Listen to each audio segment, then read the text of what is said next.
everybody, it's Robbie here, and I just wanted to come on here today to give you a little update on how we use the TeacherFileBox from Evan-Moor.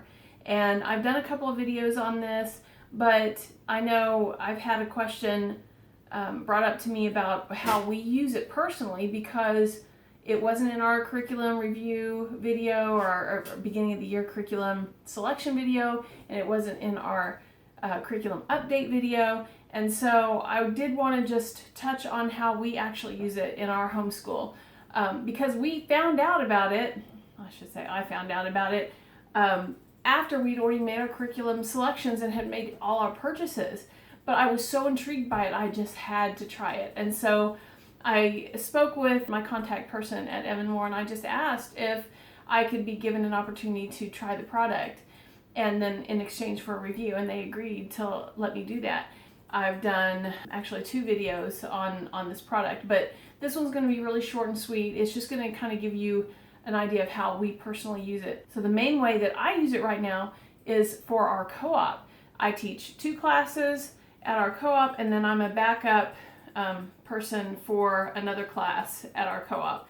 And so I have used an Evan-Moor printable from the TeacherFileBox for every single class that I have taught, because the resources are, the amount of resources are so vast that whatever topic I want, I can find something on it. I do a math class, and I do a science class, and I'm a backup for a geography class.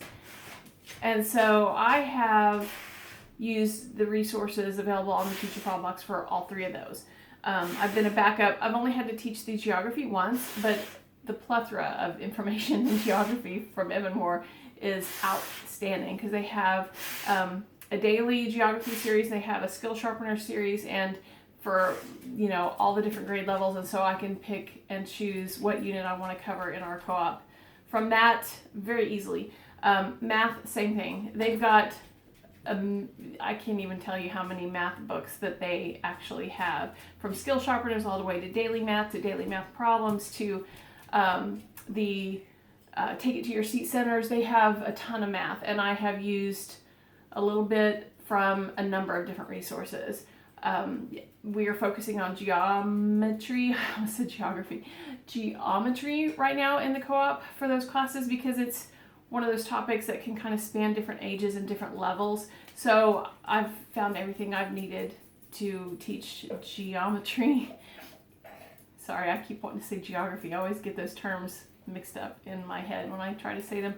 But yeah, anyway, so I found everything I've needed for the classes that I've wanted to teach for geometry. Really, for all the classes I've taught at the co-op. Science is another one. They have a ton of material in science, and so I just pick a unit that I want to cover and we do it, and it's been really, really easy, and it's included the hands-on experiments that I wanted to do, as well as some simple worksheets. And then also for our personal homeschool, we have used it for some interest-led learning. So whenever there's a topic that I need to quickly access, say we're studying something, he has a question about a particular historical figure, or he has a question about something related to science. I have a pretty extensive homeschool library, but there's no way I can have a book on every single topic. And before we had the TeacherFileBox, I've probably told this story before, but I'll tell it for the sake of illustration. We read Mr. Popper's Penguins, and he was fascinated with penguins and wanted to study penguins. I had nothing on penguins, 0. And I didn't want to just pull up a YouTube video. I could have done that, but I didn't. I prefer books. He's a visual learner, and I know with videos, there's a visual aspect to that, but he has to watch a video a number of times before he really retains what he learns from it, because of all the auditory input. So books are the better way to go. So I got onto the computer, and I went to our library's catalog, and I searched up the different books that I wanted. And I actually did get a documentary on penguins, and ordered all of those. Some of them had to come from different libraries, and it took a while for all that stuff to come in. I went and picked them up, came back and said, look what I got. I got all the material that we need to study penguins. There were crickets. Like, I won't say no interest, but he was like, oh, cool. And then he went back to do what he was doing. Where before he had the interest, he was very, very excited about studying penguins, but it took so long for me to get the material that by the time we sat down to study penguins, he was no longer interested. So that is one of the other ways that I use the Evan-Moor TeacherFileBox is I do use it for interest-led learning. I can find what I need immediately, I can print it off, or I can project it.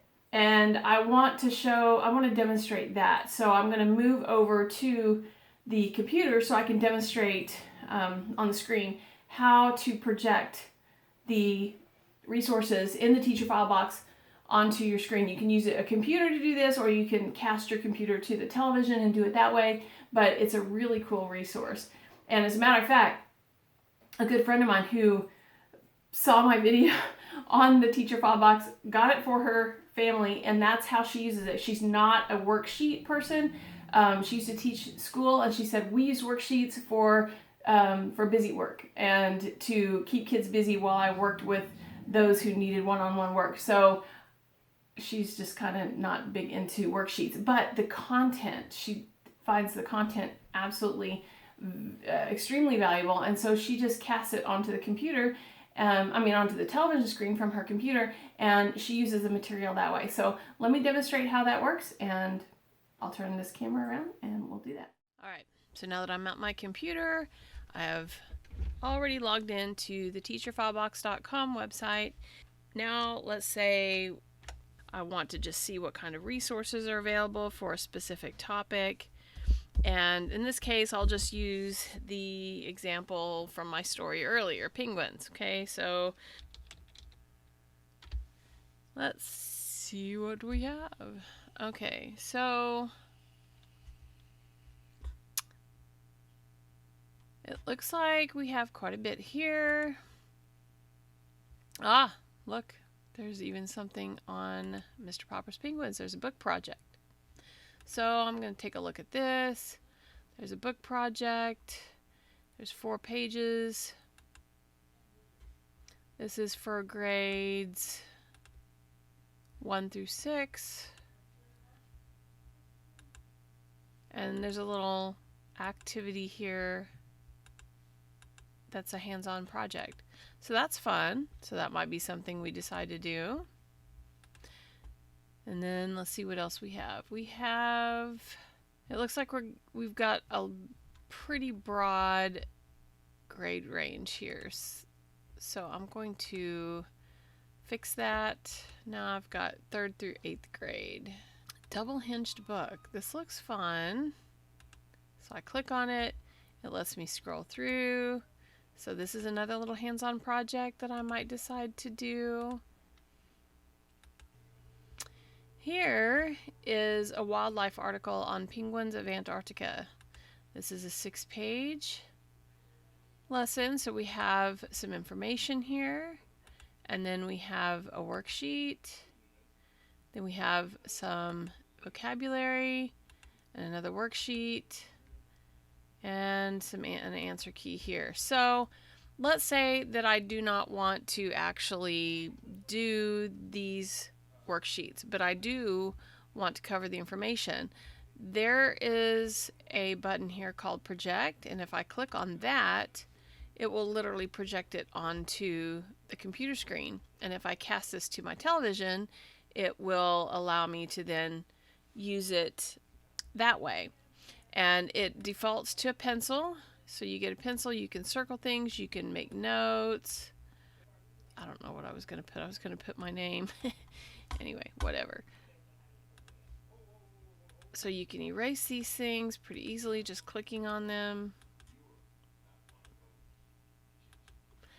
It also has a highlighter. It defaults to black, but you can change it to any of these colors. So penguins can swim for many hours at 8 miles an hour. So I can highlight what I want to highlight. So there's also a spotlight tool here. And if I click on it without checking that box, I can just hone in on a part of the text here. If I want this feature enabled, where I can enable other annotations with the spotlight on, then I can actually come over here and use the highlight tool within this box. Otherwise, if I don't have that checked, whenever I click on another tool, it's going to pop me out of the spotlight's going to go off. So that's another cool little feature there. If I want to make the text bigger, I can. There is a limitation to the width that the text appears on the screen, but there's a hand tool. So if I really needed to enlarge the text, you can use the hand tool right here to just move it back and forth so you can read through this. Otherwise, you can just take it down until it all fits in there. There we go. And if you cast it to your television, of course, it should be big enough to read. But if it's not, you do have this option, and of course, you can reduce it too. You can print from here. So if you want it to print with your highlights, you can just click that box. And so every place that you've highlighted will also print here.